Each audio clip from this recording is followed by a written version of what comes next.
If it's Aussie and it rocks, it's right here. This is Triple M's Homegrown with Matty O. Yes, right around the country, that's 52 stations and on the brand new listener app. This is an absolute treat for the show. We welcome Australian rock royalty. Between them, they've sold out festivals, arenas, multiple number ones, arias, you name it, are now together. Part of a supergroup, members hailing from New York, Scotland, London, Melbourne, South Africa. And the irony, when this album was created, it was a time where any of those places you couldn't go if you were from there because of lockdown. We have Kevin, Caveman Shirley, the one and only Jules Holland. From the Stray Cats, Slim Jim Phantom. Australia's own Chris Cheney. And the one and only Jimmy Barnes. Together they make up the Barnestormers. You're loving Johnny's Gone, Real Wild Child 2. I'm gonna keep a rockin', baby, don't you have a mouth child, I'm a real wild child. I welcome to Triple M's Homegrown, the one and only Chris Cheney and Jimmy Barnes. How are you, lads? Today, mate. This is your life. This is your life. Is this an intervention? Nice to be here. It's good to see you again. Lovely to meet you, Jimmy. How's it feel, guys? Album's out. Is this, because of the circumstances, the way the album was created, is this one of the most satisfying album releases for you guys across the journey? You know what? It is for a lot of reasons. I mean, it's one of the main reasons is we've spoke about doing a record together, Chris and I, for so long, and Slim Jim and I have spoken about doing a record together for so long. And you know, it's just one of those things where we finally got to get together and put it to get it together and do it. I mean, it was recorded in lockdown. Yeah.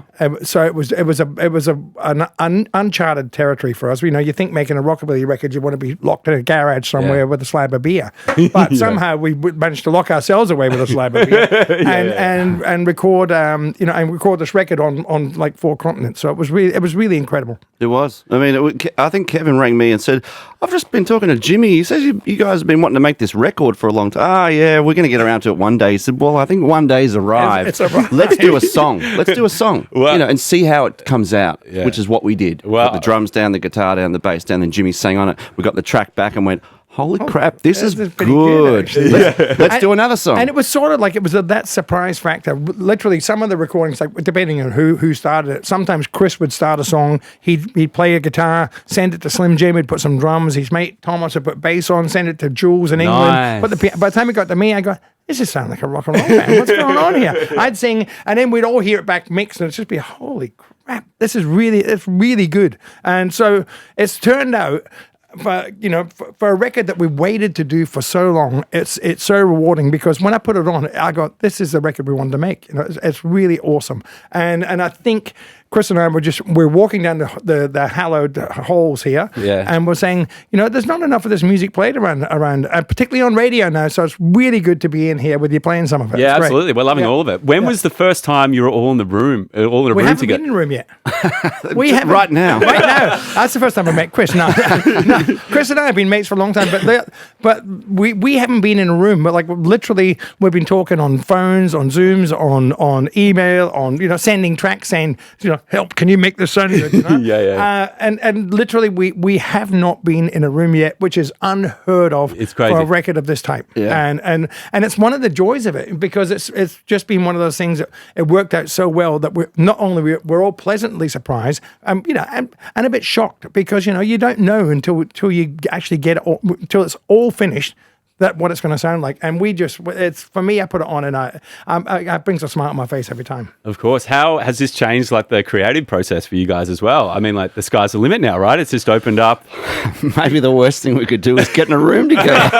No, but maybe, because bands get in a room and you think too much about stuff too. And I think the way we're in the 1950s, the technology that they had and the time that bands were allowed in the studio, they were saying, all right, you're in there for an hour and a half, make an album. Yeah. And that's what they'd literally do in 2 tracks, and they'd have to, or 1 track, and they'd bang it down.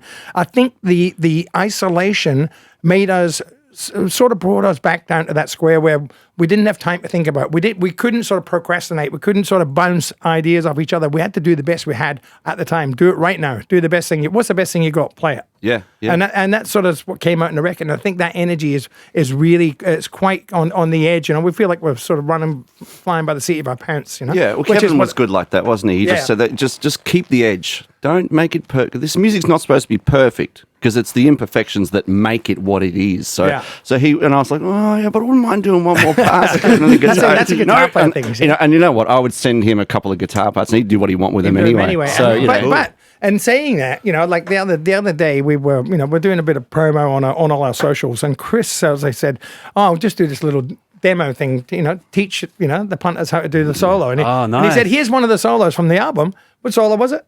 It was Train Kept a Rolling. Train Kept Rolling. Lonesome Train. And so Lonesome Train. So he does the solo, and I'm going, man, that's blistering. Nobody's going to. And then he said, I'll do it at half speed for you. And he played it at half speed, and I still don't know what he played. So there's all these young guitar players going, oh man, what am I going to do? I can't play that. Well, you got to keep practicing, son. You got to keep practicing. Yeah, but that's kind of, it's like ground zero for me. That goes right back to my foundations of the guitar playing that I first learned to play. Yeah. So it was a real joy to dive back into that world. And then to hear Jimmy singing it, and to hear the Stray Cats drummer on there, and it's like, in answer to your question before, it's like we haven't been in a room together, but we've all played music together, kind of as well, so we know how each other sort of play and sing. So I think that kind of helped to make it sound cohesive as well. Yeah, what I really love from you guys was this too. I love you, baby, but you don't treat me right. Better give me just a little bit of your sweet love, and we gonna have a big fight. 'Cause I'm Performing on RocKwiz? And on RocKwiz, I knew that. Yeah. And that's one of my favorite tracks on the record. It's a bootleg already. It's a bootleg already. Yeah. I bought the album. but that song, there was when we were doing the song selection, it was like there was a few songs that we we started the idea. It was going to be a 3-piece band, wasn't it? And with a singer. Well, I cut myself out of a job there. That's what I thought. With the singer. But as we selected more material, we were going, let's do a Bill Haley song. And, one part of the Bill Haley sound is about, that sax and that section he had. And, I was talking to him in another studio about how the sax would do these riffs, which allowed the guitar player to just stretch out and do all these different things, which gave Chris room to expand. So we added sort of we need a sax player. So we've got a sax player. Nice. And then, we need a piano player. We've got Jules Holland, one of the best in the world. Yeah, man. So it was not only hard work by Kevin, but it was really fortunate timing that we all just happened to have that time. And I think we have to thank lockdown for that, otherwise it wouldn't happen. Yeah, absolutely. I had Don Walker in here for a co-host not too long ago, and he was super excited about the project too. Yeah. Well, Don, he loves it, and because he's, I rang him up and I said, "Have you got any rockabilly songs?" He said, I'm sure I have. I'll look for one. And he sent me Johnny's Gone, and I just thought, it's perfect for this record. And to make a record that explores our roots and my roots as well. To have a song from Don Walker, who's been a huge part of my growth as a musician since I was 16. Yeah, it's like full circle for me. Absolutely. Yeah. And we didn't want it to just be a covers record. I think that was one of the things. I mean, obviously, playing this kind of music, we started off with a couple of covers to play our own sort of favourite tunes, but then Jimmy brought one to the table, I brought one to the table. Yeah, so. it was good. Don's. So, we wanted to add some of our own flavour to it because, as far as I'm concerned, this project can go on and we could make another record, whenever. I'm ready to do it. We haven't been in the one room yet, but I know that when we're all anywhere within 1,000 miles of the one postcode, we're going to be doing a gig. And so it's just a matter of time. And when that dice rolls, we'll be ready to do it. I mean, Chris and I are already talking. It'd be just great to just jump up somewhere. Whether it's we're doing the Red Hot Summer Tour coming up through summer with Living End and myself and Birds of Turkey and Pete Murray and Casey Chambers and everybody's on Mahalia, my daughter. But at some point during those tours, during that tour, I'm sure that Chris and I are going to I'm going to crash his set and Yeah, I we'll do was some of gonna these say, tunes, yeah. or he'll crash mine. Well, without speaking ill of the other band members, you and I aren't the problem. It's them. It's them, they're not here to defend not themselves, here. Chris, so we can pick on them. It's okay. The record's out now, and they're not even here. Yeah. Slim Jim would be here Start. in a second, and I'm He sure would. Jules would too. But it's just difficult to get us all in one room. So Yeah. when it happens, though, it's going to be an explosion. Well, that's a really good segue into what I'd like to talk about now. Normally, when I have our guests on, we've got a bit more time. We play a game called Memory Lane, but I'm going to squeeze in a couple now. Took a walk down memory lane. So this game's called Memory Lane. So what I do is I pluck gigs out from people's gig history to see what they remember. It might not be the actual gig. It could be travelling to the show, the Okay. hotel. So we've only got What if you time. don't remember anything? Hey? Then it was a really good Then game. it's a part. So what I've done is I've found gigs that you guys have played together. Okay. Okay. So I've gone back to 2013, the Stone Music Festival in Sydney, who we also had. We had Aerosmith. We also had Van Halen. Good friend of the show and yours too, one and only. Choir Boys. What do you guys remember about that show? I remember. I'm thinking, how the hell has it? Because I think the promoter was flying by the seat of his pants. He was. Like, I don't know if he was a big established promoter. How we managed to get this bill together? Oh yeah, it's crazy. And how we got all these bands in one place. And I remember not saying that we weren't great, but I remember how good Aerosmith were. I didn't see them. Aerosmith were blistering. You Were know, they? Joe Perry is like ripping guitar player. Yeah. So and you know Steve Tyler's a fantastic frontman, but it was just weird because it sort of hadn't been promoted properly and it wasn't packed. It's you a think shame, with a isn't bill it? like Yeah, that, yeah. it should be like 100,000 And people. Billy Joel played, right? Did he? Didn't He did the Billy night Joel before, played? didn't he? Did you really? Yeah, Yeah. I'm sure he was on the He was third on the- night or yeah, that's one of the right. nights. But I didn't see him either. I'm not giving him much here, but What- I do you remember remember the thinking, gig? how's he paying for all How's he this? paying for, and who's paying? Who's are we getting paid? But we did. But I remember I wanted, because you know all those like there's all the like Aerosmith now, they're big favorite bands of mine. Yeah. And I just wanted to go out and I'd want to make sure I made it as hard as possible for them to go on. Yeah. So we really were on our toes and we played a blister set. I'm sure you did too. Always. How dare you? Come on, of How course you dare did. you? I was setting you up. So yes, Yeah. we did. Yes, Yeah. we did. All right, I'm going to squeeze in one more because I know we're short on time. In 2019, you both played with.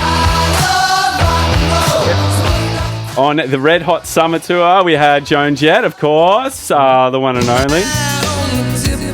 Diesel, yeah. Diesel as well. Richard Clapton, Chocolate Starfish. Do you remember the tour? Because that was just before lockdown too. Yeah. Yep, I remember the tour. Yeah. I remember the first show was the one on the river where they have river like little boats as the band rooms, a couple of the band rooms. And I remember you making espresso martinis or something in the kitchen. Oh, was that in Manham or something? Yeah. Yes. I think that was the first show. Yeah. Well, that that's the sounds one that right. I remember. I thought I was having coffee, but No, you guys there might was be Kahlua. having, it was espresso martinis. Yeah. But what I remember about it was because Joan Jett, I'd seen Joan Jett clips and I knew she was she's a rock chick and all that sort of stuff. She was phenomenal. Yeah. She was the real deal. She's coming back out again, I think, in the new year to come and do some more gigs here. Nice. But in the meantime, I've stayed friends with Joan, and Joan and I are actually looking at doing. We're looking at write a song to do a duet for my next record. Nice. Yeah, and so I love Joan. She was authentic. She was a a balls to the wall rock chick. She was fantastic. Yeah. So I'm waiting for Chris to write me a song for me and Joan Jett. Yeah, I can do that. I do remember you saying, because I knew Joan Jett, obviously, but I didn't know just what she would sound like. And I remember you specifically saying, how's the tone of her voice? It was just magic. And coming from Jimmy, Yeah. And so, yeah, she's the a real deal. really good singer. Yeah. All right, cool. Time for one more. On Triple M's Homegrown with Mattio, it's time for It's my party or dinner. That's Jules on the vocal duties out there for that jingle. One more quick game. This is called Right Party Dinner. So I'm going to give you 3 acts, pick completely at random. You got to write a song with one. You got to party with the other. Yeah. The third you got to take home for dinner. Okay. So your 3 acts are Paul McCartney. You've also got When the pimp's in the crib, ma, drop it like it's hot. Yeah, Drop it like it's Snoop Dogg, and your third. right? I reckon I'd party with Snoop Dogg. Yeah. I reckon I'd have to write with Paul McCartney. Although it'd be hard to take to dinner because he's vegan. Okay. He's vegan, so that, I'm a bit of a carnivore, so that would really. You wouldn't want to write a song with him, though, would you? No, yeah, because he sings like Little Richard. Yeah, I know he does, but like you'd be sort of. I think he'd think that every idea that he came out with was the best, But it probably would be. and it would be. There's no fun when they're better than you. And Madonna, I don't know what we do with Madonna. We could probably go out partying with Madonna too. Can we party with two of You them? can do anything. Yeah, you like. I reckon I'd like to go out with partying with Madonna around about the year 2000 when she was just huge, because I used to go out to these rave clubs and stuff with my wife who likes dance music, and Madonna would be playing, and I'm telling you, when she made those records, she was off her head. While we're talking, Jimmy, I'd like to know how this is going. You know the corn's ready to be picked when it's got this brown bit on the end here. It's perfect. This is going to be championship corn. I think I might enter it in the local trade. The king of corn, that's me. The king of corn hasn't won any competitions? Why are you surprised that I'm the king of corn? I'm not surprised. I've been the king of corn for years. I'm a bit of a shocking gardener, but we've got this big, and particularly since lockdown, of course, I'm at home. I had to get out and do stuff. I started off by we have a rose garden at home, and I started picking roses for my wife because one day I was in the bad books or something, and I went down and I picked a bunch of roses for Jane. And she thought it was the nicest thing I'd done, and I realized it was from then on I was on there, pruning, checking the rose, and picking for her every day. So I've sort of got a bit of an interest in it, but as a gardener, I make a good singer. You have got a beautiful garden. We've been lucky enough to stay at Jimmy and Jane's a few times. Okay, hey, talk to me what it's like having dinner at Jimmy's house. They're the most amazing cooks. Everyone knows that. Food is always just incredible. And generally, Jimmy and I will get stuck into the whiskey after dinner. I like that. Yeah, So and the guitar. And the guitar. I was going to say. And then you walk down, you've got like an embankment thing going down to the river. And many mornings I've stood on the edge of that river, sort of just watching the water, hoping that that's going to be therapeutic enough to heal my hangover. It doesn't help. It does help, though. And then you walk up the hill and you feel good again. And but when he says we're great cooks, Jane's an incredible cook. Yeah. I can grill, smoke, do all that sort of stuff. Anything like that. Anything with fire, I'm good at. Yeah. That's the story of my life, really. And, as long as it can burn you and it's dangerous, I'm into it. Yeah. But I'm also the good sous chef, And me and Chris would end up getting stuck with the dishes. Awesome. Lads, thanks so much. I wish I could talk to you for another hour, 2 hours, but it's been an absolute treat. Congrats on the new album. It's been an absolute pleasure. Thank and you. Look forward to seeing you soon and seeing this live as well. Yep. We're looking forward to it too. Awesome. For all the latest rock news, interviews, and backstage experiences, don't forget to subscribe to Triple M Rock on the Listener app.